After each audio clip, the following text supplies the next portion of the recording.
Bonsoir à tous mes amis qui viennent de me rejoindre. Bonsoir à tous pour ceux qui souhaiteraient intervenir. Ça ne me dérange vraiment pas. Vous pouvez m'appeler inbox, je peux répondre. Donc voilà, bonsoir à Enza. Merci. J'essaie de libérer un peu en Zouglou. Parce qu'avec le FPI, il y a les Gbagbo-Ouriens. Et puis, avec le FPI, il y a les Gbagbo-Ouriens là, qui sont des... Donc, ils vont arriver avec des injures. Donc, je me prépare en Zouglou en même temps pour les accueillir. Quand ils arrivent, il y a amorti. Donc, voilà un peu. Bonsoir à toi, mon frère. Bonsoir à tous. Je voulais vraiment clore tout ce qui concerne, comme je l'ai dit, le début de la semaine, parler des partis politiques, en tout cas les partis politiques ivoiriens, les trois grands partis politiques ivoiriens. J'ai commencé par le RDR, la semaine, début de la semaine, et puis le mercredi c'était le PDCI, et puis aujourd'hui on va clore avec le FPI, le Front Populaire Ivoirien, que moi j'ai nommé. Salut Kassim Karamoko, merci. Que le FPI, je suis blindé même, là, j'ai libéré en Zouglou, donc je suis au top. J'attends pour j'ai amorti les coups, là. Quand ça vient, je bloque en Zouglou. Donc, le FPI, le Front Populaire Ivoirien, que j'ai vraiment, j'ai dénommé, dont j'ai nommé à nouveau, j'ai rebaptisé, avec l'image que nous donne le FPI aujourd'hui, que j'ai baptisé, si ça peut permettre d'avoir certains déclics, que j'ai baptisé FPI, le Front fracturé, voilà, la fracture, en tout cas la fracture que j'ai baptisée FPI, la fracture populaire ivoirienne, la fracture populaire ivoirienne qui revient toujours à FPI, fracture populaire ivoirien, FPI, parce que le visage du FPI qu'on a depuis 5 ans, depuis la perte du pouvoir en 2010, est un FPI fracturé, est un FPI défiguré, est un FPI désorienté, est un FPI brisé, est un FPI impossible de se réconcilier, impossible de s'unir autour d'un projet de société, impossible de proposer un projet social, impossible de débattre entre eux, donc c'est impossible de débattre avec le reste des Ivoiriens. Si on n'est pas capable de débattre entre nous, on est incapable forcément de débattre avec les autres.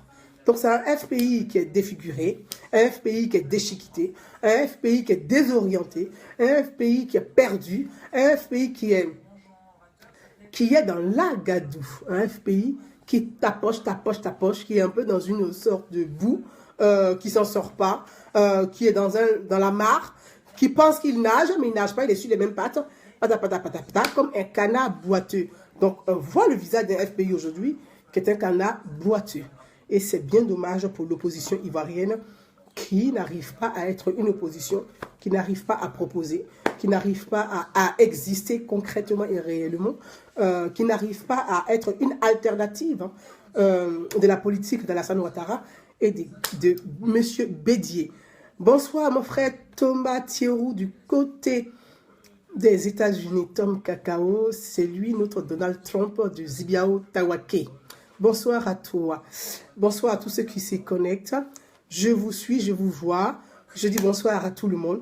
Donc, on a un visage d'un FPI aujourd'hui qui est un canard boiteux qui n'arrive pas à avancer. C'est-à-dire quand un canard boite dans la mare, il a du mal à avancer. Il t'apporte comme ça dans la mare, mais il n'avance pas en réalité. Donc, c'est ce visage d'un FPI qu'on voit aujourd'hui. Et très sincèrement, très concrètement, je ne vais pas parler, je ne vais pas être une langue de bois, je vais aborder vraiment des sujets, que ce soit du camp de M. Pascal Affinguessan, que ce soit du camp de M. Aboudraman Sagaré, je vais vraiment aborder, parce que ce sont les deux visages, en tout cas, les deux visages de personnalités, de personnages politiques FPI qu'on observe depuis 7 ans, qui n'arrivent pas à se concilier pour pouvoir proposer ensemble un projet de société, proposer ensemble, à l'ensemble en tout cas des Ivoiriens, à une partie des Ivoiriens, construit avec une partie des Ivoiriens. Donc on a du mal depuis 7 ans, depuis la paix du pouvoir, le FPI qui n'avance pas, qui s'est appelé et on assiste à une guerre de personnes, une guerre autour d'individus. Ce n'est pas une guerre d'idées, moi c'est mon regard en tout cas, ce n'est pas une guerre d'idées, une guerre idéologique, une guerre de projets de société, mais c'est une guerre de personnes. On assiste à une guerre des personnes qui dure depuis 7 ans. Depuis 7 ans, on assiste à une guerre des personnes. Une guerre autour des personnes, une guerre autour d'individus. Et cette guerre, je l'ai analysée, je l'ai observée, je l'ai côtoyée, je l'ai vue.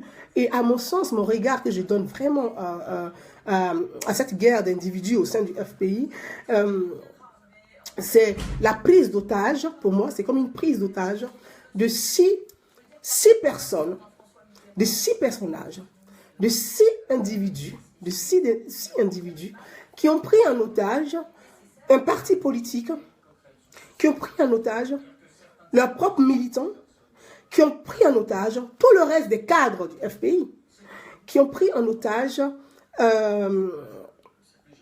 une partie des Ivoiriens, parce que les militants FPI font partie, ce sont des Ivoiriens, avant d'être des militants.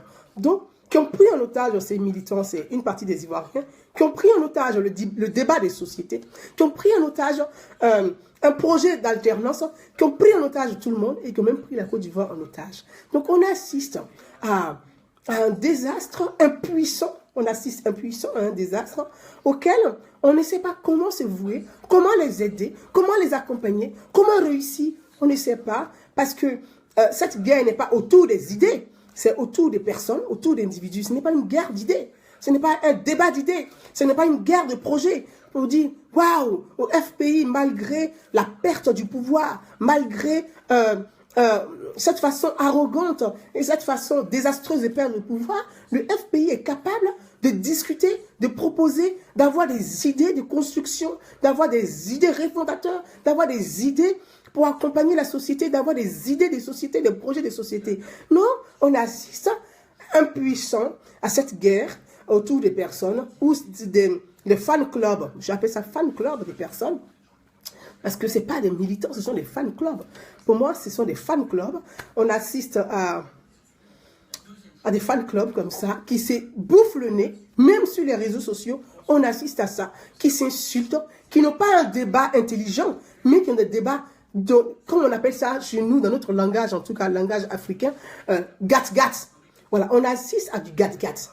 Voilà, qui va insulter plus Affi N'Guessan plus que l'autre, qui va insulter Aboudraman Sangaré plus que l'autre. Et on assiste à ça de façon honteuse, de façon humiliante, mais de façon insolente, on ne peut rien dire. On assiste à ça. Quand on arrête un, tout de suite, les fan clubs montent au créneau, ils commencent à vous insulter comme si c'était des people. Donc, ils avaient des fan clubs. Donc, on assiste vraiment... on assiste à ça et c'est vraiment, vraiment, vraiment, vraiment dommage. Vous allez voir que même là, avec ce direct live, vous n'allez pas avoir des personnes sensées, des personnes raisonnées, des personnes suffisamment intelligentes pour apporter une contradiction. Vous aurez, voyez, ces fan clubs qui vont monter et qui n'ont rien d'autre à dire, qui n'auront rien d'autre à écrire à part des injures, des insolences, des insultes. Et depuis 7 ans, c'est le visage qu'il donne du FPI, c'est le visage qu'il donne d'un grand parti qui a été quand même le premier parti à s'opposer à Félix Houphouët-Boigny. Ce n'est pas rien dans l'histoire même de la démocratie ivoirienne. C'est-à-dire le visage du FPI qu'on a, c'est un visage d'un parti, comme on dit, arrogant, d'un parti xénophobe, d'un parti, c'est le visage en tout cas qu'il donne d'eux, c'est le visage qu'il donne d'eux, parce qu'on les juge en fonction de leurs réactions, en fonction de leur attitude, en fonction de leurs écrits, en fonction de leur comportement. Donc, ils donnent un visage d'un parti qui est incapable de vivre avec les autres, qui doit vivre dans une bulle idéologique et qui ne peuvent pas voir plus loin que le bout de leur nez, voir plus loin que autour d'eux, qui ne voient que leurs différents leaders, mais qui ne voient pas le reste de la population. Et c'est triste, c'est vraiment triste d'avoir cette image d'un grand parti, parce que le FPI est un très grand parti politique qui a été fondé par le père fondateur du FPI, c'est Laurent Gbagbo, qui est aujourd'hui incarcéré en prison. Et cette image que les différents militants, les différents fan clubs qui sont autour des des personnages dont de M. Afin Guessan et de M. Aboudraman Sangaré donnent une très mauvaise image du FPI et c'est triste, c'est malheureux. C'est malheureux et pour le fondateur lui-même, ça voudrait dire que le fondateur n'a pas été capable, c'est l'idéologie du fondateur, c'est les injures, c'est les insultes, c'est l'arrogance, c'est le mépris des autres, c'est la pensée unique, on n'est pas d'accord avec toi, donc on doit t'abattre, même si c'est par les injures, on doit t'agresser, si c'est physiquement ou verbalement, on doit t'agresser. Et cette image, depuis 7 ans, ça colle à la peau au FPI. On a reproché ça au FPI quand Gbagbo était président sous sa gouvernance. C'est ce que tout le monde, la majorité des personnes ont reproché à M. Gbagbo quand il était président de la République. Et aujourd'hui, on observe ça avec les militants du FPI. C'est désastreux, c'est triste, c'est malheureux et c'est dommage. C'est vraiment dommage. Et pour les Ivoiriens, c'est dommage. Pour les cadres du FPI, c'est dommage. Pour les militants eux-mêmes, parce que ceux qui s'insultent entre eux sur les réseaux sociaux, moi je ne les appelle pas des militants, ce sont des fan clubs. Ce ne sont pas les vrais militants du FPI, ce sont des fan clubs. Parce que les vrais militants du FPI, ceux qui cotisent, ceux qui payent les cartes d'adhérents, ceux qui cotisent tous les mois, qui font vivre le FPI, ils ne sont pas nombreux sur les réseaux sociaux à être arrogants, insolents et mal élevés. Non. Parce que ceux qui le font sont des fan clubs. Qui sont des fan clubs, ce sont des personnes qui vivent de ça, qui ont besoin d'être autour, être accrochés comme ça à des personnes pour faire croire qu'ils existent, qu'ils les défendent, pour continuer. En fait, c'est une forme de mendicité, c'est comme des mendiants. Donc ceux-là, vous les verrez, ils vont monter sur le créneau, ils vont monter sur les réseaux sociaux, à m'insulter, à m'injurier. Je suis habitué. Vous voyez, j'ai écouté du zouglou, ça m'a requinqué et ça me glisse sur la peau, les injures. Je m'en moque et je m'en tape. Donc voilà, je vais commencer comme je l'ai intitulé dans mon message, je dis que le FPI aujourd'hui est pris en otage par 6 personnages. Le FPI est pris en otage par 6 personnages. Ce sont mes raisons à moi, c'est mon regard à moi que je donne.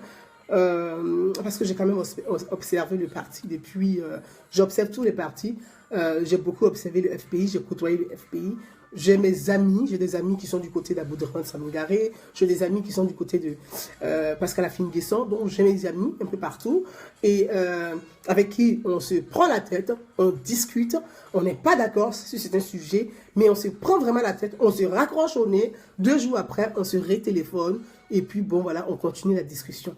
Pour moi aussi, c'est ça aussi le débat. Vous voyez, depuis la chute du pouvoir de Laurent Gbagbo, le FPI a du mal à se remettre. C'est l'image en tout cas que nous avons. Nous pensions que le FPI a du mal à se remettre parce que, très sincèrement, la guerre qu'on observe aujourd'hui au FPI, ce n'est pas une guerre qui vient de naître.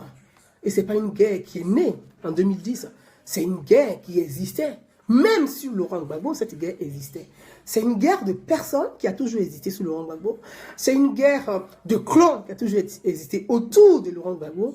Et je pense que Laurent Gbagbo lui-même a laissé faire, a aussi entretenu aussi cette guerre. C'est une forme aussi pour le chef de pouvoir entretenir cette forme de guerre pour avoir toutes les informations de tous les côtés. Mais tous les côtés, parce que quand on est chef, on mène des stratégies autour de soi pour permettre, on déstabilise ses propres éléments, on les déstabilise, on les oppose les uns les autres, ce qui permet au chef d'avoir tous les remontées, tout remonte au chef de façon naturelle. Il ne va pas chercher loin, il a toutes les informations autour sur tous ces éléments. Donc je pense que cette guerre a toujours existé entre M. Pascal Afin Guessan, parce que je parle du FPI, donc je dis M. Pascal Afin Guessan et M. Aboudraman Sangaré, ce n'est pas une guerre d'aujourd'hui, ça a toujours existé, cette guerre a toujours été là, même quand Afin Guessan était Premier ministre, c'était une vraie guerre qui était toujours là autour de Gbagbo. Quand il a été élu, quand Gbagbo même était président, que Afin Guessan a été élu président du FPI, cette guerre a toujours existé. Elle a toujours, c'est-à-dire, il y a toujours eu un clash entre les deux hommes, entre Aboudraman Sangaré et Afin Guessan. Donc aujourd'hui, ça a une répercussion sur le parti et ça a une répercussion sur les adhérents, ça a une répercussion sur les militants et ça a une répercussion sur le débat politique, ça a une répercussion sur l'opposition dans son ensemble. Et c'est dommage. Je pense qu'il faut vraiment en parler. Il ne faudrait pas continuer à faire la langue de bois. Il ne faut pas continuer à faire semblant de ne rien voir et de ne rien savoir. Ceux qui sont autour des deux personnages devraient vraiment parler à cœur ouvert avec ces deux personnages, mettre vraiment les choses sur la table pour dire voilà, maintenant ça suffit, nous savons tout ce qui se passe, voilà, voilà, voilà, on met les cartes sur la table, on va rediscuter, on va parler des choses sérieuses, on va parler des choses qui fâchent, on va parler des choses qui ne fâchent pas, parce qu'il y a des choses qui fâchent et qu'on ne veut pas en parler, et c'est ce qui fait que ça dure et que ça ne peut pas s'arranger, parce que c'est ce qui fâche, qui doit être discuté, qui doit être débattu afin de réconcilier les deux morceaux. Parce que on peut pas, vous ne pouvez pas continuer comme ça à faire semblant, à rester dans ce semblant, et puis c'est monotone, c'est morose, ça fatigue, c'est épuisant, et ça devient ridicule, on ne sait plus, on attend que Gbagbo nous dise de se réconcilier, mais attendez, pour des grandes personnes comme ça, vous n'allez pas attendre Gbagbo, vous n'allez pas attendre l'appel de Gbagbo à la réconciliation. Je veux dire, voilà, ça ne va pas. Donc il faut vraiment poser les choses comme elles sont. Moi, je prends vraiment la parole pour aborder ces sujets-là, sans parti pris, parce que je vais être vraiment, vraiment, vraiment précise là-dessus. Je prends sans parti pris, je prends la parole sans parti pris. Je ne suis ni Afidé, je ne suis ni Aboudramanté, je ne suis ni Gbagbo ou rien, je ne suis ni FPI, mais je suis une citoyenne ivoirienne et c'est de mon droit, c'est de mon devoir d'aborder les sujets des sociétés, d'aborder les sujets aussi politiques des partis politiques, parce que le comportement, l'attitude, le manque d'union entre l'opposition a une répercussion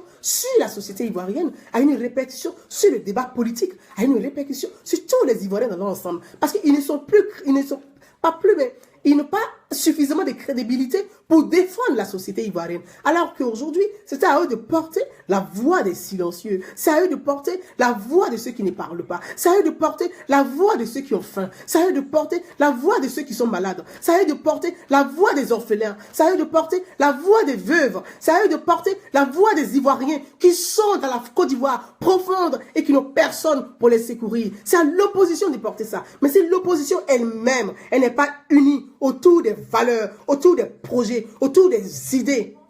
Comment l'opposition peut être crédible face au gouvernement qui a en face de lui une opposition qui est dévastée?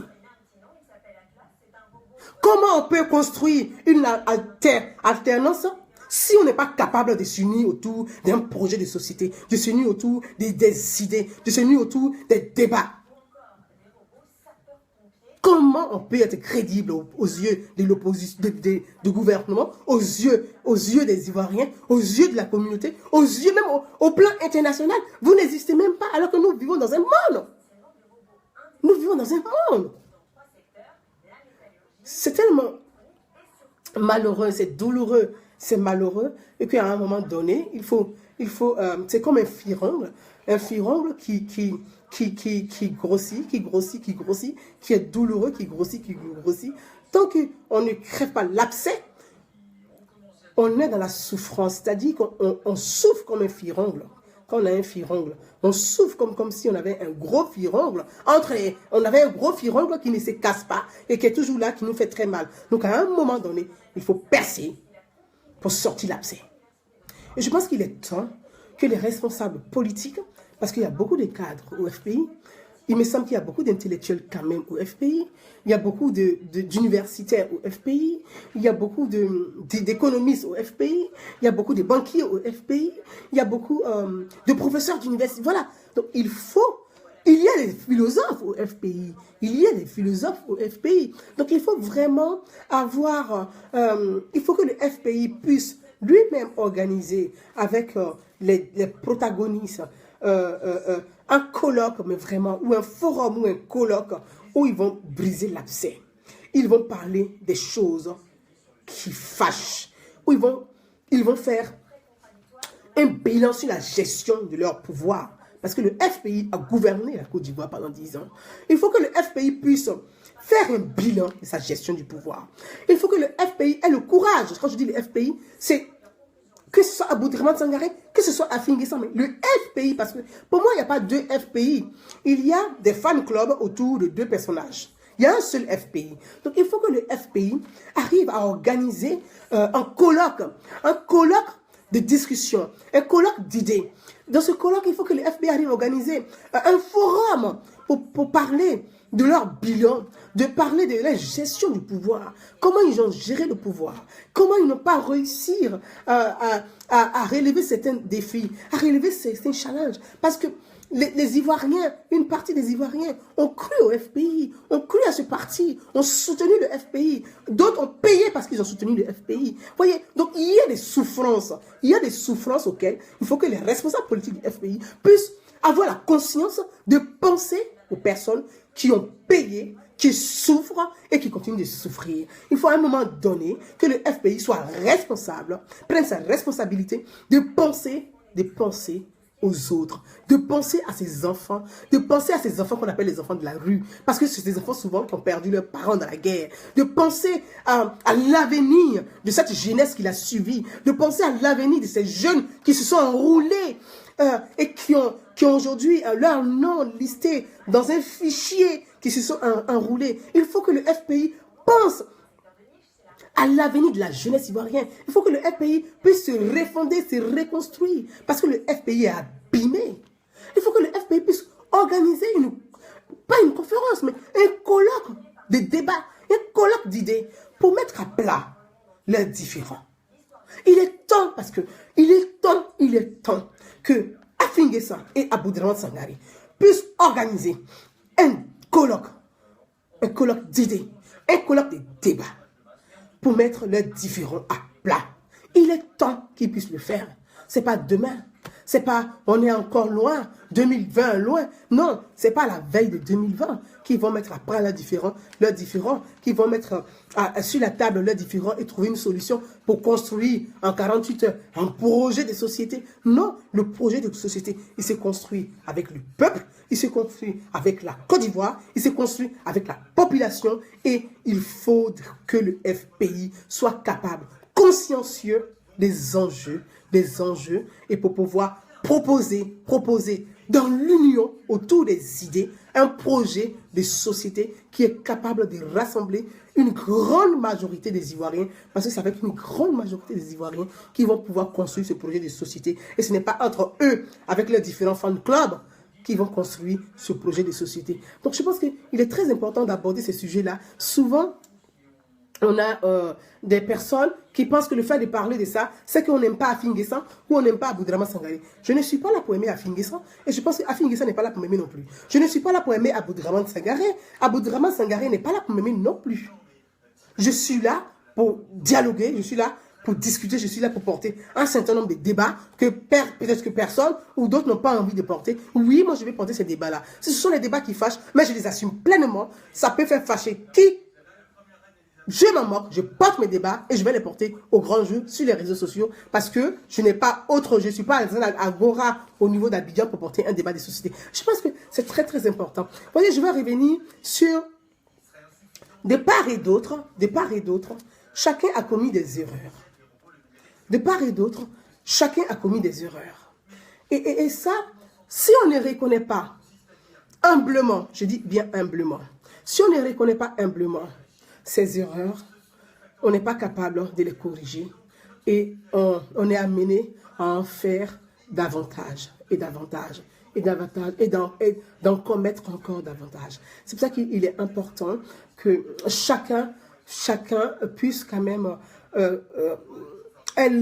soit humble et puisse reconnaître, oui, là je déconne là, oui, là je n'ai pas...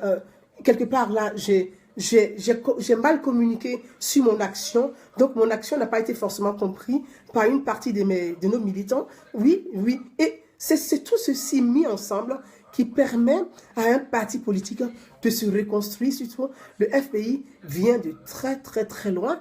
Personne n'avait imaginé qu'après la chute de Gbagbo, dans tout le programme, c'est-à-dire dans les analystes, dans les analyses, personne n'a imaginé qu'après la chute de Gbagbo, le FPI pouvait encore exister. Parce que Gbagbo est tombé, le FPI devait mourir. C'était dans l'imagination des personnes qui analysaient, qui disaient c'est fini. Gbagbo il tombe, le FPI est mort, il n'existe plus, c'est terminé, on n'en parle plus.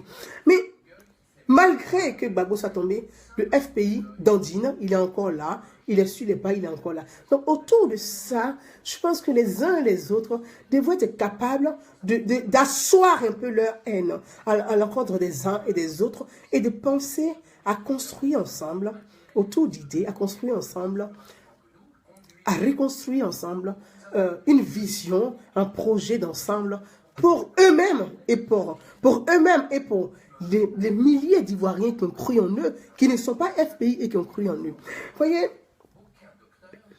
je parlais du FPI qui est pris en otage par 6 personnes. Je parlais du FPI qui est pris en otage par 6 personnes. À la chute de Gbagbo, il s'est trouvé que, tout le monde sait, M. Pascal Affi-N'Guessan, qui est président du FPI, Pascal Affi-N'Guessan a été mis en prison. Donc le FPI, il a été mis en prison avec ses camarades et le FPI était appelé à mourir. Et j'ai des amis, comme je l'ai dit, j'ai des amis qui sont au Ghana, qui sont avec Aboudraman Sangaré, j'ai beaucoup d'amis. Alors j'appelle certains de mes amis, comment vous comptez reconstruire rapidement? Vous avez le président de votre parti qui est en prison, ça veut dire que votre parti est en train de mourir, il ne pourra pas vivre. Ensuite, j'apprends aussi, comme sur les réseaux sociaux, qu'il y a M. Miyaka, je ne vais pas rentrer dans tous les détails pour vous prendre trop de temps, il y a M. Miyaka Ouleto, paix à son âme, M. Miyaka, paix à son âme, qui était le président par intérim. Le président par intérim. Et donc, quand j'ai appris que M. Miyaka était le président par intérim, j'ai rappelé mes amis qui sont au Ghana. Quand je dis au Ghana, parce que je dis, c'est important de connaître ce qui se passe vraiment au FPI. Ce qui se passe au FPI, ce n'est pas une guerre d'idées, ce n'est pas une guerre de projets de société, ce n'est pas une guerre idéologique, c'est une guerre de personnes autour de personnes. Je le dis vraiment, franchement. C'est une guerre de personnes autour de personnes. Donc, j'apprends que Mme Brigitte Kuyo, qui était la représentante FPI en Europe ou en France, devait elle devait être démise de ses fonctions et être remplacée par Mme Assalé, Hortense ou Agnès Assalé. Alors, rapidement, très sincèrement, j'ai appelé quelques amis qui sont au Ghana et je leur ai dit, vous faites une faute monumentale, vous faites une erreur qui est terrible. Vous faites une erreur qui est terrible. Parce que votre parti politique est fragilisé. Le père fondateur de votre parti est en prison. Le président du parti est en prison. Monsieur Miyaka Ouleto, c'est très bien qui est président par intérim. Il faut qu'il puisse raccommoder rapidement avec ceux qui sont dehors, qui ne sont pas en prison, et ceux qui sont en exil. Il faut qu'ils puissent rapidement s'organiser pour pouvoir essayer quand même de réorganiser le parti, parce que vos militants sont perdus, tout le monde est perdu. C'est une très bonne chose. Mais démettre Brigitte Kuyo de ses fonctions, je pense que c'est une erreur que vous commettez. Il ne faut pas la commettre. Il ne faut pas la commettre. Moi, à mon sens, je ne suis pas FPI, mais en tant qu'ami, je donne, bon voilà, mon point de vue à des amis, je dis, vraiment, en tant qu'ami, ça aurait été moi. Vous gardez Mme Brigitte Kuyo, qui est représentante du FPI en France, vous la gardez à son poste. Monsieur Miyaka Ouleto, parce que Brigitte Kuyo, oui, on peut le reprocher, c'est que, voilà, et oui, il y a des choses qu'on peut reprocher à Brigitte Kuyo, effectivement. Si aujourd'hui le FPI aussi est à l'agonie au niveau de la diaspora, Brigitte Kuyo a une part de responsabilité, elle n'est pas sainte dans cette histoire. Voilà, donc tout le monde sait, ceux qui sont sur les réseaux sociaux, ils le savent très bien, on ne va pas passer par 1000 chemins, c'est cacher la vérité, on le sait. Elle n'est pas saine dans cette histoire. Si le FPI n'est pas organisé au niveau de la diaspora, si le FPI n'est pas est aussi divisé à ce point de la diaspora, Brigitte Kuyo a une part de responsabilité. Donc voilà, en tant que responsable politique, c'est qu'elle n'a pas été à la hauteur de la mission qui lui est confiée. Voilà, tout simplement. Et ça, c'est quelque chose, on n'a pas besoin de faire des grandes études pour le savoir. C'est comme ça, c'est comme ça. Voilà. Donc, je dis, au-delà de ça, Au-delà de ce qu'on peut reprocher à Brigitte Kuyot, je pense, à mon sens, que c'est pas le moment, en tout cas, c'est pas le moment, voilà le thème que je choisis, c'est pas le moment de démettre Brigitte Kuyot de ses fonctions. Parce que, Pascal, le président du parti est en prison. Vous avez un président par intérim. Et vous, à peine le président par intérim arrive, il va, c'est-à-dire, l'organisation qui est sur place, il doit collaborer avec l'organisation sur place pour pouvoir réorganiser le parti. Il ne peut pas, c'est-à-dire, tout désorganiser pour pouvoir réorganiser en fonction de vos besoins. Mais dis non, parce que, voilà, ça fait un peu trop tribaliste. Donc, l'argument m'a donné à l'époque, ça fait un peu trop tribaliste. On peut pas, il faut enlever Brigitte Kuyot parce que tout le monde pense que le FPI, on est trop tribaliste, il y a trop de BT, et patati et patata. Donc, on va mettre quelqu'un qui n'est pas BT pour donner une image quand même que, voilà, il n'y a pas que les BT.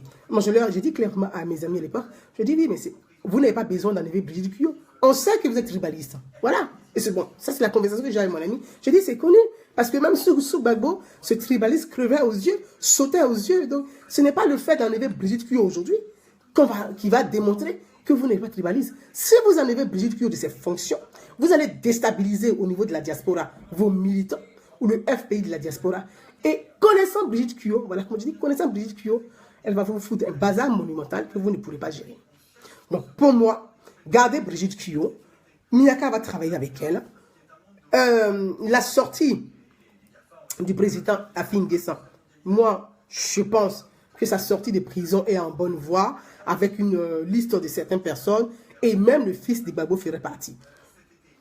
J'ai appelé Brigitte Kuyot, j'ai discuté avec elle et tout. Et elle-même, à l'époque, elle n'avait pas cru quand je lui ai annoncé. Elle est là, sur les réseaux sociaux, pour lui poser la question. J'ai dit, Brigitte, écoute, moi, j'ai eu quand même quelques informations parce qu'Afin Guessan va sortir de prison avec quelques têtes. Elle n'a pas cru. Quand il est sorti de prison, elle m'a appelé, elle m'a dit, mais tu as fait comment? Je dis, ça, c'est pas important. En tout cas, au moins, ça va vous permettre de réorganiser le parti. Ça a été une erreur de mes amis à Accra. Ça a été leur erreur d'enlever Brigitte Kuyot pour mettre Mme Assalé. Ça a été une erreur stratégique.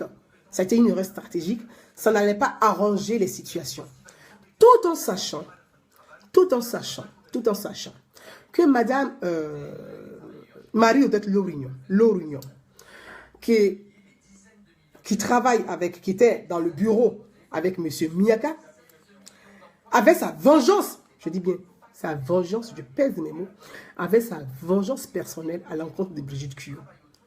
Brigitte Kuyot sait, Mme Odette Lorugnon sait, ces deux femmes savent ce qui les met en conflit et je n'ai pas besoin d'en parler, les deux femmes le savent. Marie-Odette Lorugnon avait ses griefs à l'encontre de Brigitte Kuyot, qui est connue. Bon, si Mme Lorugnon est dans le bureau avec M. Miaka Wuluto, donc elle aussi met une pression sur Accra, sur Miaka, pour démettre Brigitte Kuyot, pour pouvoir, voilà, sa vengeance, voilà, c'est pas des vengeances autour, ce n'est pas des disputes autour des idées, mais ce sont des disputes des femmes, des trucs de chochottes des filles, c'est des disputes, des pipelettes des femmes. Ce n'est pas des choses constructives qui peuvent construire un parti, qui peuvent faire avancer un parti, mais ce sont des disputes des femmes. Voilà, nous les femmes, on a parfois des disputes. Et puis voilà, quand elle arrive, quand elle quitte en France, qu'elle arrive, elle se la pète à Abidjan. Donc les gens qui sont dans le parti, voilà, elle se prend au-dessus des autres, et les autres qui n'aiment pas ça. Donc vous voyez, ce sont des petites histoires inutiles, voilà. Des histoires inutiles. Des histoires inutiles. Donc moi je pense que à cela, il y avait des différends entre les deux femmes qui existaient sous Gbagbo. Je dirais même sous Gbagbo, entre Brigitte Kuyot et Marie-Odette Lorugnon, ça n'allait pas. Cette dispute existait sous Gbagbo. Vous voyez, je le dis au départ, M. Pascal Afin Guessan et M. Aboudraman Sangaré, ils avaient leur conflit autour du président, c'est-à-dire du fondateur du président Gbagbo et du fondateur, qui est le fondateur du FPI. Ils avaient leur histoire déjà qui existait sous Gbagbo, et Gbagbo n'a pas remédié à ça, mais il a entretenu ce genre d'atmosphère autour de lui. Pour lui, c'était sa stratégie de canaliser tout le monde et d'avoir l'information qui vient tranquillement comme l'eau de source à lui. Brigitte Kuyot et Mme Lorugnon, elles avaient leur dispute qui existait dans le parti et tout le monde savait que ces deux femmes se marchaient sur le pied dans le parti. Donc Marie-Odette Lorignon, quand Marie-Odette Lorignon, elle avec M. Miaka Ouloto, elle veut maintenant avoir la main sur Brigitte Kuyot, elle encourage, elle met pression, puisque c'est une dame quand même qui a une grande gueule, hein, Madame Lorignon, c'est une femme qui a la poigne, donc elle met la pression, elle a une autorité en tant que dans l'équipe de transition, elle a une autorité, elle met la pression sur Accra, elle met la pression sur Miaka, pour pouvoir, Miaka c'est quelqu'un qui ne parle pas, pour pouvoir enlever Brigitte Kuyot au niveau de la France, pour que Brigitte Kuyot, qui faisait le, comme on dit, qui faisait le malin sur elle quand elle arrive à Abidjan, ne représente plus rien quand Brigitte Kuyot arrive à Abidjan. Brigitte Kuyot qui le prend comme une histoire personnelle, parce que ce sont des guerres des personnes. C'est une histoire personnelle. Donc Brigitte Kuyot qui défie au niveau de la France, Madame Assalé, qu'on a mis par intérim. Donc Madame Brigitte Kuyot devient, c'est-à-dire elle défie Assalé, elle boycotte Assalé, elle mélange tout ce qu'Assalé fait. Brigitte Kuyot, moi je le dis, je l'appelle Brigitte Collé. Quand elle veut mélanger, elle mélange. Et elle, quand elle veut mélanger, elle se donne les moyens de mélanger. Vous voyez, quand vous êtes dans un parti, et que vous avez des femmes qui sont autour de personnalités, des personnages forts, qui ne s'attendent pas, ça crée un conflit dans le parti et ça n'arrange pas les choses. Ça n'arrange pas les choses, ça crée des conflits. Et surtout quand vous avez deux femmes qui ont des fortes personnalités, qui ont un tempérament fort mais différent, autour des têtes de parti, des têtes dans le parti, c'est très compliqué, c'est difficile à gérer et ça crée des problèmes. Moi, je veux vous dire, quand deux femmes se bouffent le nez dans un parti, elles foutent un bordel, elles foutent un bazar, personne ne peut contrôler, qui tombe sur tout le monde comme une diarrhée. Donc, vous avez ces deux femmes qui se bouffent le nez. Madame Marie-Odette Lorignon, qui, elle, a compris, donc qui a besoin d'avoir un appui, commence à s'attacher à la troisième femme, qui est la maîtresse du Gbagbo, donc Madame Nadi Bamba. Donc elle commence à s'allier à Nadi Bamba pour faire un contrepoids contre Brigitte Kuyot. Pour faire un contrepoids contre Brigitte Kuyot. Voyez, donc ça devient Nadi Bamba, Marie-Odette Lorignon contre Brigitte Kuyot, parce que depuis, je le dis, je le répète, ça s'est passé quand Gbagbo était au palais présidentiel. Brigitte Kuyot, Marie-Odette Lorignon se marchait sur les pieds. Nadi Bamba, qui n'aimait pas vraiment Brigitte Kuyot. Donc, vous voyez, il y a tellement de choses dont on se retrouve. En plus des deux femmes, il y a la troisième qui pointe le nez, qui est Nadi Bamba. Nadi Bamba, je l'ai toujours dit, j'ai dit Nadi Bamba, elle sert des deux côtés. Elle sert du côté des Gbagbo, elle sert du côté du gouvernement. Elle est le lien, c'est-à-dire, elle apporte l'information. Nadi Bamba, c'est une missionnaire. Elle a aussi sa part de mission. Elle joue un rôle. Souvent, le gouvernement a besoin d'elle pour avoir certaines informations. Ben, elle les donne, hein, mais elle les donne parce que sinon on va geler ses comptes. Donc elle sait ce que c'est. Donc elle donne. Donc Nadi Bamba, elle a un rôle comme ça qu'elle joue entre Gbagbo, entre le gouvernement, entre Guillaume Soro. Donc, elle a un rôle comme ça qu'elle joue. Elle a ses feuilles de route bien précises. Elle a ses missions à respecter. Donc, quand vous voyez tout ça, ça fait beaucoup. Donc on a Brigitte Kuyot, Madame Lorignon et Nadi Bamba. Nadi Bamba, elle est auprès des Gbagbo. Lorignon, qui avec Miaka, paix à son âme, Miaka décède, qui se retrouve avec Aboudraman Sangaré. Brigitte Kuyot, qui est avec Afin Guessan. J'en viens. Quand Afin Guessan sort de prison, l'erreur stratégique, j'ai parlé de l'erreur stratégique du camp Aboudraman Sangaré qui ont démis Brigitte Kuyot de ses fonctions en France. L'erreur d'Aboudraman Sangaré, de Afin Guessan, j'en viens. Parce que Afin Guessan, aussi, pour des questions peut-être d'ego, pour des questions de principe, je ne sais pas, a commis aussi une erreur stratégique. Quand Afin Guessan sort de prison, je ne sais pas si c'était ce coup de colère, il démet Madame Assalé, qui a été nommée par M. Miaka, qui était président par intérim. M. Afin-N'Guessan démet Mme Assalé, et il remet Mme Brigitte Kuyo à son poste de représentante du FPI France. Voilà l'erreur de M. Afin-N'Guessan. Première erreur qu'il ne devait pas connaître. Je le dis avec franchise. Première erreur stratégique qu'il a commis Afin-N'Guessan, c'est quand il sort de prison. Miyaka Oto, qui est respectueux des lois, des règles, du règlement intérieur du parti. Quand Afin-N'Guessan sort de prison, Miyaka Oto lui dit, voilà, j'étais président par intérim, le président est sorti, je remets la présidence au président qui était en prison. Donc Afin-N'Guessan redevient le président du parti. Mais l'erreur d'Afin-N'Guessan, c'est une fois, même si Miyaka Oto a commis une erreur stratégique, a commis une erreur d'organisation, il ne devait plus renommer Brigitte Kuyo à la même place où elle était, où elle l'avait enlevée.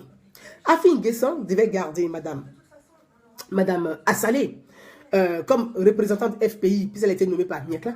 Il a laissé à son poste. Il convoquait Assalé à Abidjan. Il la rencontrait, il la gardé à son poste. Brigitte Kuyo, il prenait Brigitte Kuyo, il nommait Brigitte Kuyo sur le plan national. Ce qui allait apaiser les tensions entre les femmes. Donc, la première erreur d'Afin-N'Guessan, c'est de destituer à nouveau Mme Assalé et de remettre Brigitte Kuyo. Mais aujourd'hui, à la fin, Brigitte Kuyo n'est plus présidente par intérim, représentante FPI, FPI. Elle est répartie sur le plan national. Mais il aurait dû faire ça dès le départ. Ça aurait évité, en tout cas, un clash encore, un clash sur clash. Ça a été une erreur. Ça a été une erreur, en tout cas pour ma part. Moi, c'est mon analyse à moi. Ça a été une erreur pour sa part de pouvoir... non, eh ben, Georgette, ma soeur, je veux...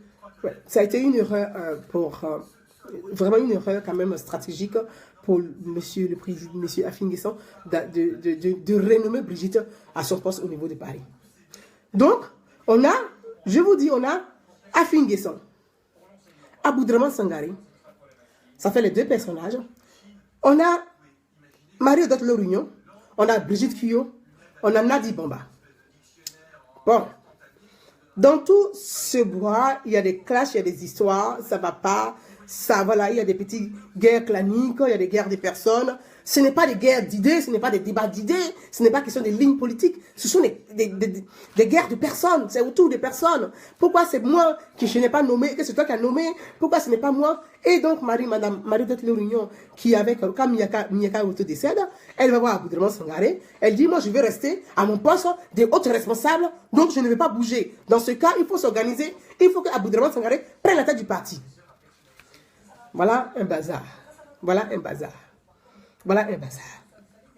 Vous avez un président qui est en prison. Il y a un président par intérim, qui est Miyaka. Miyaka, c'est un homme très intelligent, père à son âme, qui est diplômé, c'est pas n'importe qui, Miyaka, qui est président par intérim. Quand Afin-N'Guessan sort de prison, Miyaka, je pense, dans le souci, dit voilà, j'étais président par intérim, je remets la présidence à M. Pascal Afin-N'Guessan, qui est le président du parti. Pourquoi Dame Marie-Odette Lorugnon, qui ne veut pas se soumettre aux règles, qui ne veut pas se soumettre au règlement du parti, même si elle a ses problèmes personnels avec Brigitte Kuyo, refuse que Miyaka remette la présidence à Afin-N'Guessan, de le remettre à Aboudraman Sangaré, parce qu'Aboudraman Sangaré, elle peut lui marcher sur la tête. Il ne dira rien. Bonsoir Makio, bonne arrivée. Voyez donc, on a un problème qui commence à déstabiliser le parti. C'est-à-dire, Marie-Odette Lorugnon, qui appelle Aboudraman Sangaré, qui appelle certaines personnes à Accra et qui s'organisent, qui dit non, on ne doit pas remettre le parti à Afin-N'Guessan. Quand Gbagbo était au pouvoir, il n'a pas fait le congrès, il n'a pas fait de congrès, il n'y a pas eu de congrès. Donc Miyaka n'est plus président, on ne remet pas ça à Afin-N'Guessan, on doit remettre le parti à Aboudraman Sangaré, parce qu'Aboudraman Sangaré, c'est le grand frère. Je pense qu'en ce moment-là, l'intelligence des uns et des autres, s'il y avait vraiment suffisamment d'intelligence à ce niveau, c'était de dire, voilà, Afin-N'Guessan est le président du parti. C'est normal que Miyaka Oto lui remette la présidence quand il sort de prison. Nous allons nous organiser. Le parti, avec toutes les difficultés que nous avons commis, nous avons subi avec toutes ces difficultés. Le père fondateur du parti, il est en prison. Alors, nous devons nous organiser, faire un colloque, parler de notre gouvernance, même si elle a été calamiteuse, même si elle a été beaucoup piétinée, emboîtée, handicapée, mais nous allons parler de notre 10 ans de gouvernance, nous allons faire un bilan, nous allons tirer les conclusions de notre gouvernance, parce qu'il faut tirer les conclusions de tout ce qu'on fait, même si c'est en bien ou en mal. Nous allons faire un bilan de notre gouvernance, en tirer des conclusions, et ensuite, nous allons passer à un congrès. Que voilà, c'était quelque chose de légitime, de noble, de normal. Voilà. C'était tellement simple. Mais vous ne pouvez pas dire que Afri N'Guessan qui sort de prison, à qui M. Miaka remet le parti, que Afri N'Guessan n'est pas président et que vous ne le reconnaissez pas et que c'est Aboudraman Sangaré qui est le gardien du temple. Donc, il y a une cacophonie. Il y a un manque de respect total de leur propre, c'est-à-dire que leur propre règlement intérieur. Donc, le militant est perdu. Donc, chacun de son côté commence maintenant à manipuler, à former des fan clubs. Parce que moi, je n'appelle pas des militants. C'est des fan clubs. Ce n'est pas des militants. Donc, on arrive à un truc qui est terrible, qui est triste. Donc, on va chercher à dire, voilà, étant donné que Nadi Bamba, elle est tout le temps en contact permanent avec Gbagbo, elle le voit tout le temps. Il y a un troisième homme qui va apparaître en ce moment-là pour consolider pour consolider les dires de Marie-Odette Lorignon.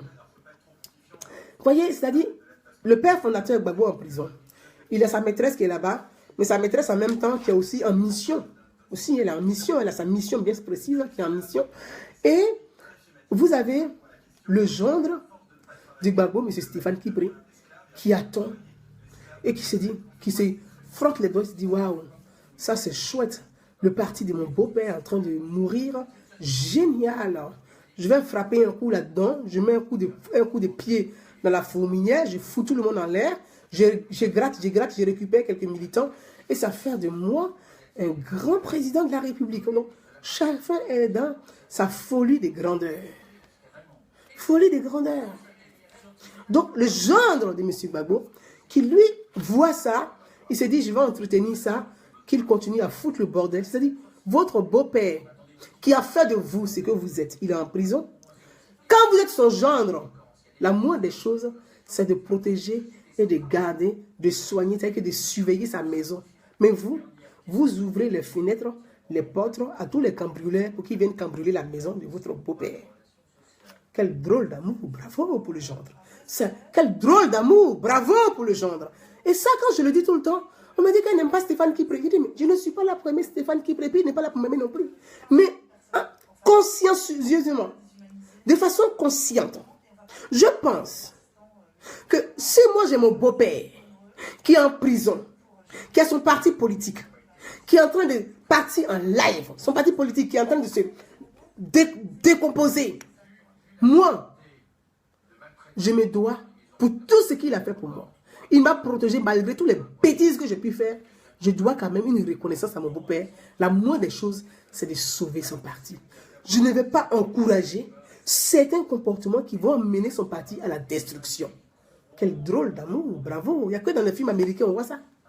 Mais en réalité, en Côte d'Ivoire, ça se passe. On pensait que c'était à Hollywood, mais ça se passe en Côte d'Ivoire. Donc vous avez le gendre qui est très content, qui se frotte les doigts, qui se dit, voilà, je vais avoir des militants, allez-y, foutez le bazar. Donc, il entretient une relation avec Dame Odette Lorignon, avec Dame Nadi Bamba, Mademoiselle Nadi Bamba, avec donc, pour pouvoir tuer davantage le parti de son beau-père, ce qui lui va lui permettre d'avoir des voix, pensant que si le FPI est mort, que le FPI n'existe plus, lui, il va venir comme le gendre idéal, royalement, on va le porter sur la tête, comme les rois Ashanti, et on va le déposer sur le trône. Vous croyez à ça? Quand on est gendre, on va tuer le parti de son beau-père, rien que pour être le roi. Donc, on arrive à 3 personnages.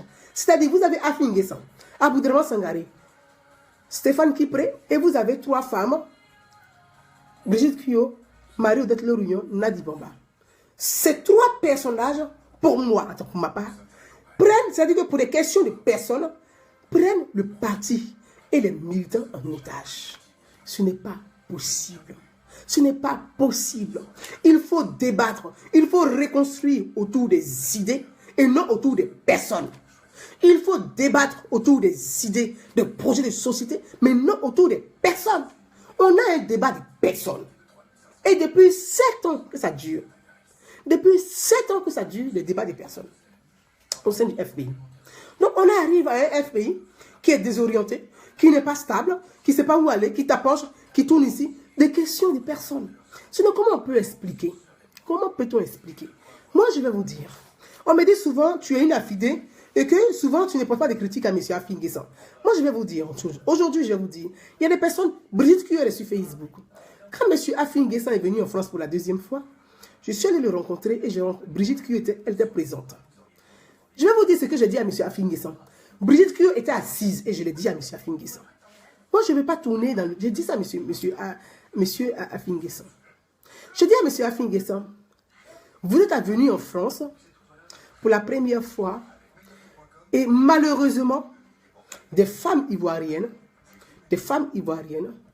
des sympathisants et des militants de FPI, certaines femmes sont venues dans la salle pour vous verser la farine et vous casser les œufs dessus.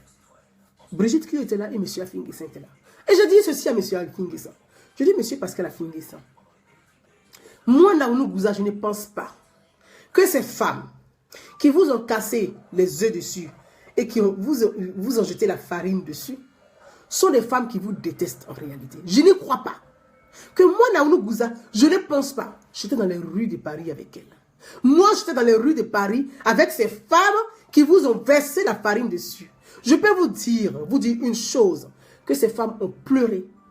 On pleurait à chaudes larmes quand ils ont vu les vidéos, votre vidéo en train de pomper à Bouna. Ces femmes ont pleuré quand ils ont vu vos vidéos en train de pomper à Bouna. Donc ces femmes qui ont pleuré pour vous, ne peuvent pas par haine vous verser la farine dessus. Je pense que ces femmes, c'est par amour. Parce que vous n'avez pas su tendre la main à ces femmes. Vous n'avez pas su poser votre regard. Vous n'avez pas su vous adresser à ces femmes au moment où elles avaient besoin de votre message. Et ceci, ce n'est pas de votre faute, mais c'est de la faute de Brigitte Kio, celle qui est assise en face de vous. Moi, je l'ai dit à King ça. Brigitte Kio était dans cette chambre d'hôtel et je l'ai dit à M. Afin Guessan. Et devant Brigitte Kio, je dis ces femmes, si elles vous ont versé la farine dessus, si elles ont cassé les œufs sur vous, c'est par amour. Parce que on dit l'amour se transforme en haine. C'est quand l'amour se transforme en haine qu'on devient désagréable. Ces femmes vous ont estimé, elles ont pleuré pour vous. C'est parce que il n'y a pas eu quelqu'un pour vous conseiller réellement. Au niveau de vos conseillers, il faut faire le ménage et il faut prendre des personnes qui sont capables de vous accompagner réellement et concrètement. Parce qu'il y a eu parce que Brigitte Kio, elle est responsable. C'est à elle. C'est à elle que ces femmes en veulent, ce n'est pas à vous. Donc à travers Brigitte Kio, on s'est dit, on va s'attaquer à Afin Guessan. Ce n'est pas à vous que ces femmes en voulaient, mais c'est à Brigitte Kio. Je l'ai dit à M. Pascal Afin Guessan. Donc, pour vous dire que je ne suis pas la personne qu'on a en tâche d'affidée et qui ne dit rien, qui est assise, on dit, tous les jours, elle est en train de taper sur Aboudraman Sangaré, elle est en train de dire ça à Aboudraman Sangaré, elle parle de Stéphane Kipré, elle parle de Marie-Odette Lerouillon, elle ne parle jamais d'Afin Guessan. Je peux vous dire que j'ai des discussions, je parle de ça. Donc, parce que j'estime dans la légitimité que le FPI est capable de se reconstruire. J'estime que si chacun pose cette guerre de personnes et que chacun se concentre sur les idées et le débat sur un projet de société, vous êtes capable d'y arriver. Vous êtes capable de vous relever. Vous êtes capable de vous reconstruire. Vous êtes capable d'être fort. Vous êtes capable d'être une alternance. Vous êtes capable de vous opposer face au gouvernement Ouattara et Bédié. Si le FPI a été l'opposition de Félix Houphouët-Boigny, le FPI peut à nouveau être l'opposition réelle, forte, concrète, solide, une opposition constructive, une opposition intelligente, une opposition des idées, une opposition des projets face à la politique d'Alassane Ouattara et de Bédié. Mais on assiste à un désastre parce que vous n'êtes pas capable de vous parler. Vous n'êtes pas capable de vous asseoir, de construire ensemble. Vous n'êtes pas capable de vous unir autour des projets. Vous faites des guerres autour des personnes. Et ça, c'est désastreux. C'est humiliant. C'est honteux. C'est honteux, c'est humiliant pour un grand parti qui date de plus de 30 ans. Ce n'est pas possible. Le RDR est né il n'y a pas longtemps. Le RDR est né après vous. Le RDR est votre petit frère. Mais le RDR est capable de se réorganiser. Et vous n'arrivez pas à vous réorganiser. Donc je pense qu'à un moment donné, il faut sincèrement que le FPI puisse poser, organiser un colloque entre eux et débattre des sujets qui fâchent, des problèmes qui fâchent. Il faut reconstruire ce parti. Il faut le remobiliser. Il faut le remobiliser. Et je pense que Cléopâtre dit sans Gbagbo et sa femme plus coordonnés, j'en doute. C'est possible, Cléopâtre. Regarde aujourd'hui Alassane Ouattara. Alassane Ouattara n'est pas le président du parti, mais il a su organiser le RDR. C'est ça aussi le problème de certains hommes politiques du FPI. Alassane Ouattara n'est plus président du parti, mais il a organisé son parti. C'est ça quand on est un chef, quand on est un fondateur, c'est comme ça on s'organise. Voilà, si ça cause problème, s'ils n'arrivent pas à s'organiser, je prends la décision, je réorganise les choses. Voilà, tac, tac, tac, tac, et on coordonne les choses. On coordonne les choses. Mais le problème du FPI, c'est que vous avez la demoiselle Nadi Bamba qui est en prison. Vous avez le gendre Stéphane Kipré, lui qui s'intéresse qu'il soit plus divisé pour pouvoir tirer épingle du jeu. Bah, il est dans ces bonnes guerres. Chacun fait ses bonnes guerres. Il a envie d'exister, il détruit les autres pour exister. C'est de très bonnes guerres. Donc, vous avez Gbagbo qui est en prison, donc qui est entre Stéphane Kipré et Nadi Bamba, que personne ne peut voir, personne ne peut discuter avec eux. Vous avez Stéphane Kipré qui est en lien direct avec Marie-Dotte Réunion, avec Monsieur Aboudraman Sangaré. Donc, c'est normal que... Vous voyez, qui est un passage monumental. C'est insupportable. Merci Zazo, je suis d'accord avec toi. On est dans un truc, c'est-à-dire qu'ils ne proposent absolument rien, ils vous disent Gbagbo ou rien. Quand on va du côté de Aboudraman Sangaré, ils ne proposent rien à part Gbagbo ou rien. Gbagbo ou rien n'est pas un projet de société. Gbagbo ou rien n'est pas un débat d'idées. Gbagbo ou rien n'est pas un débat d'idées, c'est pas un projet de société, Gbagbo ou rien. C'est un non-sens. Ça se fout des millions d'Ivoiriens qui sont morts. Ça se fout des milliers d'Ivoiriens qui sont tombés. Ça se fout des milliers d'Ivoiriens qui ont perdu dans cette crise sous Gbagbo. Ça se fout de ces veuves. Ça se fout de ces orphelins. Gbagbo ou rien, c'est de la foutaise. C'est de la foutaise. Ça se fout carrément de la Côte d'Ivoire elle-même. On manque de respect à la Côte d'Ivoire en disant Gbagbo ou rien. La Côte d'Ivoire est une nation. Les gens souffrent. On a besoin de porter le projet des sociétés. Aujourd'hui, regardez-moi les étudiants aujourd'hui qui manifestent. Et ces étudiants aujourd'hui qui manifestent. Et je vois d'autres étudiants qui sont en prison. Vous direz Gbagbo ou rien. Les gens peuvent mourir en prison. Gbagbo ou rien. Mais le débat de société, ce n'est pas Gbagbo ou rien. C'est d'être capable d'asseoir sa personne à côté et de dire, parlons de la vie de la société ivoirienne. Proposons quelque chose pour les Ivoiriens. La Côte d'Ivoire en a besoin. Les Ivoiriens en ont besoin. Même le pays en a besoin. Même le gouvernement en a besoin. Le gouvernement a besoin d'une opposition intelligente, forte, qui va lui tirer de temps en temps les oreilles. C'est ça aussi, le gouvernement a besoin de ça. Mais ça y est où? On se bat sur les personnes. Des fan clubs s'insultent sur les réseaux sociaux. Ici, Afrique Anguessan, il a une grosse tête. L'autre dit Aboudraman Sangaré, il a une grosse tête. Et ça, ce sont des idées, ça. Ça, ce sont des idées, ça. Ce sont des idées, ça. Excusez-moi. Excusez-moi.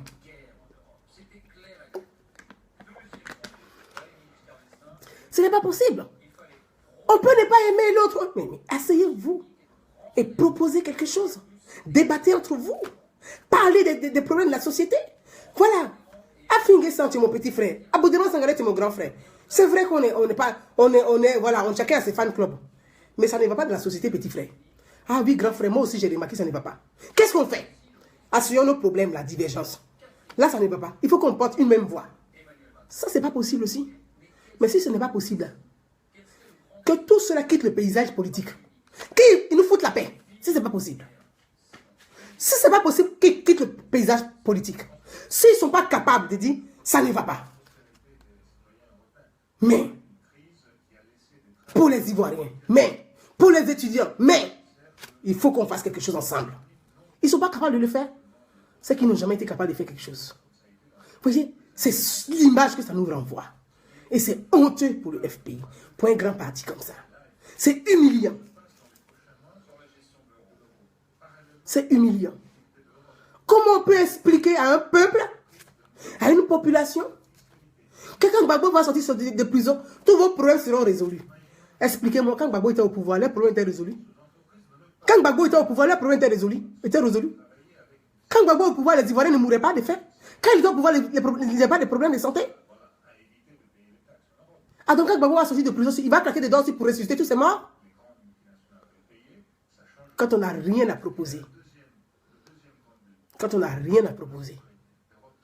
On ne joue pas avec la vie de la population. Ça, c'est très dangereux. Quand on n'a rien à proposer, on ne joue pas avec la vie de la population. On ne joue pas avec la vie de la population.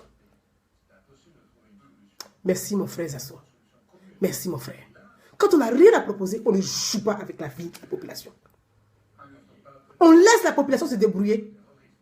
On ne joue pas avec sa vie. C'est pas normal ça. C'est pas normal. Donc aujourd'hui, je voulais vraiment, pour clore sur ce sujet, vraiment appeler les responsables politiques, appeler Aboudraman Sangaré, appeler à Finguessan d'organiser un colloque de débat, un colloque d'idées. Que chacun puisse écrire ce qu'il a envie pour la Côte d'Ivoire. Je ne parle pas de personne, mais ce qu'il a envie, quel est son projet pour la Côte d'Ivoire. Construisez quelque chose. Regardez simplement. Regardez la honte que vous prenez. Je dis vous parce que je ne veux pas traiter un et laisser l'autre. Je dis vous. Vous êtes les deux protagonistes de cette crise. Regardez la honte que vous prenez. Je vois pendant les élections en France où j'ai été fortement critiqué, une CNC qui est née. Donc le cas Aboudraman Sangaré va se mettre avec Charles Konan Banny pour créer une CNC. Regardez la honte. Une CNC. Aujourd'hui, je vais poser la question à tous ces fan clubs qui étaient autour d'Aboudraman Sangaré et qui l'encourageaient dans cette erreur politique. Ce fan club-là, qui était avec Banny là, Charles Konan Banny est reparti au PDCI. Charles Konan Banny est parti au PDCI et pourtant, Charles Konan Banny ne voulait pas être vice-président de Bédié. Mais il est reparti au PDCI, il est vice-président de Bédié. Charles Konan Banny est vice-président de Bédié. Le fan club qui soutenait Aboudraman Sangaré, qui soutenait Marie-Odette Lorugnon d'avoir appartenu au CNC, à la CNC. Vous êtes où? Vous êtes où aujourd'hui quand Charles Konan Banny retourne? C'est-à-dire, il s'est foutu de vous. Il a compris qu'avec vous, eh ben, c'est rien. Avec vous, on ne vaut rien, on n'avance à rien, on ne fera rien, on ne proposera rien. Ça va être Gbagbo ou rien. Alors, il est reparti au PDCI. Il est le vice-président du PDCI. Mais vous n'attirez pas les leçons. Vous continuez. Aujourd'hui encore, votre nouveau groupe, il y a un nouveau groupe qui s'est créé, on appelle DS, je ne sais plus, c'est SDS. SDS, un truc. Oui, SDS, si je ne me trompe pas, hein, c'est bien ça. Les DS ou SDS. Avec monsieur Ogné. C'est-à-dire que vous avez votre parti politique et le FPI. Pour des problèmes de personnes, vous-même vous détruisez le parti. Et vous favorisez d'autres personnes. Pour des problèmes de personnes. C'est-à-dire, ce n'est même pas des guerres d'idées, mais des guerres de personnes. Vous créez un nouveau groupe encore qu'on appelle SDS. Avec M. Ogné. Donc M. Ogné va être le candidat d'une partie des militants des Ivoiriens en 2020. M. Ogné, vous vous rendez compte? C'est-à-dire que vous êtes moqué de tous nos parents qui ont cru en vous. Vous êtes foutus de tous nos frères qui ont cru en vous. Vous êtes foutus de ceux qui sont laissés tuer et qui ont cru en vous. qui ont cru en vous, qui se sont laissés tuer. Vous avez EDS. Merci, merci, merci, merci, Nogo Naweli. C'est bien ça, EDS. Avec M. Onyen. C'est-à-dire, le FPI, le parti que nous, nos parents ont cotisé. Nos parents ont cotisé. Le FPI, Gbagbo là, il n'était pas riche, il était pauvre. C'est nos parents qui ont cotisé. C'est-à-dire que je vais prendre un exemple pour me démontrer que on ne peut même pas croire en vous. C'est-à-dire l'erreur que la Côte d'Ivoire a commise. L'erreur que le peuple de Côte d'Ivoire a commise. L'erreur du peuple de Côte d'Ivoire, c'est d'avoir cru finalement en Gbagbo. Ça a été la plus grosse erreur. C'est ce que vous nous démontrez. D'avoir cru en Gbagbo, ça a été la plus grosse erreur des Ivoiriens. La preuve, ils sont morts pour rien. Ils ont tout perdu. Ils n'ont rien. Et vous, ça ne vous dit absolument rien. Pourvu que vous soyez confortés dans vos petits rangs. Le FPI, nos parents ont cotisé. Parfois, nos mamans vendaient de la graine au marché. D'autres vendaient gnagna, d'autres vendaient gombo. Et puis, ils cotisaient. Parce qu'ils ont cru à un parti, à l'idéologie, à la vision d'un parti. Cet argent, l'argent du parti, là. L'argent du parti, nos parents, c'est ce que Gbagbo a pris et puis il a construit. Le siège du parti, c'est que le siège du FPI. Mais vous allez faire quoi? Vous avez pris le siège du parti, là. Vous avez pris le siège du parti, là. Qui est aujourd'hui. Voilà, je vais le mettre comme ça. Voilà. Le siège du parti, qui est aujourd'hui, c'est-à-dire une maison de la maîtresse de Gbagbo, Nadi Bamba. Le siège du parti est la maison de Nadi Bamba. Est-ce que vous pensez que c'est normal? En France, ici, là, Solferino, c'est François Mitterrand qui a acheté Solferino, le siège du Parti Socialiste. Mais François Mitterrand est mort, là. On n'a pas donné le siège du Parti Solferino aux enfants de François Mitterrand. François Mitterrand a sa fille qu'il a eue. Est-ce qu'on a donné le siège du parti à la fille de François Mitterrand? Non. Mais vous prenez l'argent de nos parents, la sueur de leur front, la croyance de nos parents, le rêve de nos parents. Vous prenez et vous donnez. C'est que, au nom de la réconciliation, on donne les clés de ce siège à la maîtresse de Gbagbo, à Nadi Bamba, pour qu'elle prenne ça. Est-ce que vous pensez que c'est... Sur le plan international, là, on ne vous supporte pas. Je comprends pourquoi on ne vous supporte pas. On ne vous supporte pas. On prend Solferino. Le siège du parti, on donne à la maîtresse de Gbagbo. C'est-à-dire qu'il faut être taré pour agir ainsi. Le siège du parti. Solferino est en vente. Le parti socialiste en France, là, ils ont des problèmes. Donc, ils mettent Solferino en vente pour reconstruire leur parti politique qui est décapité comme le FPI en Côte d'Ivoire. Mais vous remettez les clés de la sueur de nos parents, les cotisations de nos parents, la souffrance de nos parents. Vous n'avez même pas pitié de nous. Vous n'avez même pas pitié de nous. Vous donnez ça à la maîtresse de Gbagbo. Comment vous voulez construire, ne serait-ce que la paix? Comment vous voulez construire un projet? Vous n'êtes pas capable de faire quelque chose pour nous. Franchement, je ne sais pas ce que le FPI compte faire pour 2020. Ou bien ils vont venir pour nous emmerder en 2020. Je ne sais absolument rien. Mais moi, j'appelle vraiment à Afin Guesson, à Aboudraman Sangaré, à Marie-Odette Lorunion, à Brigitte Kuyo, à le gendre de Gbagbo, à Gbagbo lui-même. Ils n'ont qu'à se ressaisir. Arrêtez de vous foutre du peuple de Côte d'Ivoire. Si vous n'avez rien à proposer au peuple de Côte d'Ivoire, laissez-nous tranquilles. Laissez-nous comme nous sommes. Laissez-nous dans notre souffrance. Ce n'est pas grave. Un jour, on trouvera quelqu'un d'autre qui sera capable de nous accompagner et de nous prendre la main. Si vous n'êtes pas capable de le faire, laissez-nous. C'est mieux ainsi. Parce qu'aujourd'hui, si vous n'êtes pas capable de vous unir autour d'un projet, ce n'est pas demain que vous allez le faire. Nous sommes déjà à la fin 2017. 2018, c'est dans quelques jours. Et 2020, c'est après 2018. Parce que 2020, 2019, c'est la campagne, c'est fini. Qu'est-ce que vous allez faire? Vous allez attendre? Vous allez réfléchir. Si vous n'êtes pas capable d'être unis, vous ne pouvez rien apporter aux Ivoiriens. C'est simple. Vous ne pouvez rien apporter aux Ivoiriens si vous n'êtes pas capable d'être unis. Si vous-même, vous n'êtes pas capable de vous parler, ce n'est pas aux Ivoiriens que vous allez parler. Donc, je pense qu'il est temps, il est vraiment temps que le FPI puisse se ressaisir, se parler, pour construire quelque chose de fort, pour construire avec le peuple, pour construire avec la Côte d'Ivoire. Et aujourd'hui, à mon sens, vraiment, je le dis très, très sincèrement, aujourd'hui, il est vraiment temps qu'on arrive, à se parler, qu'on arrive à avoir une visibilité avec vous. Parce que pour l'instant, il n'y a pas de visibilité.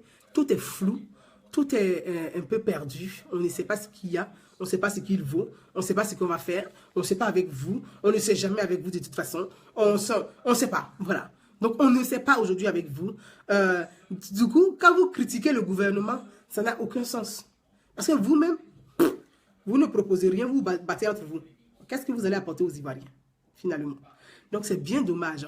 Et si moi, j'étais responsable politique, j'allais appeler les Aboudraman Sangaré et Afi N'Guessan à s'asseoir pour dire, voilà, nous sommes les deux protagonistes de cette guerre, inutile, de cette guerre pitoyable, de cette guerre triste, de cette guerre des personnes. Il est temps que chacun réfléchisse dans son côté pour dire, voilà, il faut proposer autre chose. Ça aussi, c'est possible. C'est une autre solution. Proposez autre chose. Si ça bloque sur vous, proposez autre chose. 2020, c'est dans 48 heures. Si ça bloque sur vous, proposez autre chose. Organisez-vous autrement. Organisez un collectif collégial. Quelque chose qui peut vous unir ensemble pour pouvoir avancer. Vraiment, je voulais terminer sur ça et dire que merci à toutes les personnes en tout cas qui se sont connectées. Merci à toutes les personnes qui se sont connectées. Merci à Zasso, merci à Cléo, merci à Tom Cacao du côté des États-Unis. Merci à toutes les personnes, en tout cas, qui Yaya Traoré. Merci. Merci à Enza. Voilà, donc je remercie toutes les personnes. Merci à tous. Donc je voulais clore vraiment ce vendredi avec un vendredi sur le FPI et j'espère que mon message pourra être entendu et que les différents fan clubs puissent quand même se ressaisir et puis aider aussi leurs différents stars, en tout cas, parce que ceci est une fan club, on a les stars, à adopter ou à avoir d'autres projets ou à revoir leur position, à se réorganiser, afin de construire quelque chose, une alternative, construire une opposition fiable, crédible, qui est capable de défendre la population, une opposition qui est capable d'accompagner la population. Parce qu'un pays, un État, un gouvernement, tel qu'il soit, il a besoin d'une opposition. Et donc, je pense que le gouvernement Ouattara a besoin aussi d'une opposition unie, qui de temps en temps va lui tirer les oreilles, parce qu'il n'est pas non plus parfait. Vous voyez, et c'est ça aussi la démocratie. On fait des erreurs et c'est l'opposition qui nous remet sur le pied pour dire attention, là nous on crie, on hurle fort, ça ne va pas, on tape là-dessus. On dit l'opposition elle est très forte, elle est unie, pour ne pas qu'elle descende dans la rue, on va revoir notre position. Mais si vous-même vous êtes désunis, vous ne pouvez pas apporter des solutions, vous ne pouvez pas non plus mettre le gouvernement sur le droit chemin. Donc voilà ce que je voulais dire. Bonsoir à tout le monde. Je vous dis à très très bientôt sur d'autres sujets. Mon prochain sujet que je vais vraiment traiter, ça va être sur la corruption et sur la mauvaise gestion de nos élus locaux. Donc voilà le prochain sujet. Je pense que les fan clubs des élus locaux vont me monter dessus. Et bon, écoutez, ça me fait toujours rire parce que vos insultes et vos critiques aussi me font grandir et ça fait de moi ce que je suis. Bye bye, à très bientôt, au revoir.